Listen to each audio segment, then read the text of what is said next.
So here in the field is our crop of conventional wheat. There's about 5 million acres of this grown across this country, and it makes not only bread but also produces animal feed. What's interesting about this wheat is it's doubled the yield in my lifetime. This is an amazing yield giving crop. It's been the subject of plant breeding. It's had, in this case, lots of fertiliser applied to it and pesticides to get this astonishing yield, roughly about 3.5 tonnes an acre. And that equates to about 2 or 3 loaves of bread off a square metre. This is the grain that we've taken off just 1 square metre. It's astonishingly high yielding, isn't it? But in order to get that, we've had to put quite a lot of fertiliser on, which is not only expensive, but also, of course, has connections with greenhouse gas emissions, which effectively are warming the planet. So the challenge for us agriculturally is how can we grow really good food and also balance that with our requirements to deliver, not just planetary cooling, but also biodiversity within the field. So in other words, can the insects, the bugs, the birds and everything live in this field alongside us? Well, that's a big ask. So let's see whether there's some way we can go towards that. So here in Oxfordshire, and actually across the whole country, we used to grow this. This is a mixture of very traditional heritage wheats, and you can see there's huge diversity within this crop. Not only of diversity within the wheat itself, which actually in this case is a population of many, many different types of wheat, but also in the base of the crop. Here we've sown clovers to fix nitrogen. There's also other species that are not sown, but are not causing economic damage to the crop. But look, there's a big question around this, and this is it.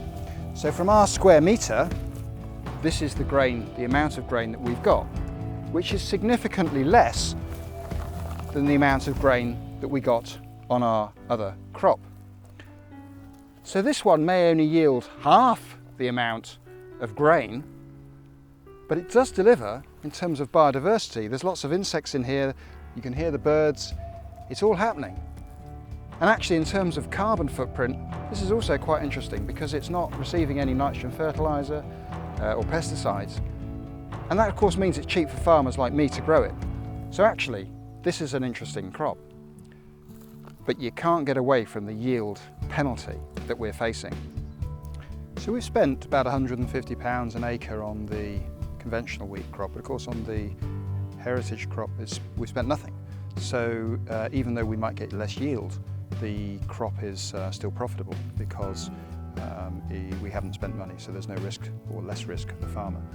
So an important point to note about the traditional heritage population of wheat is that it's grown after pasture. And this is a herbal pasture which is ploughed in after 4 years of animal grazing.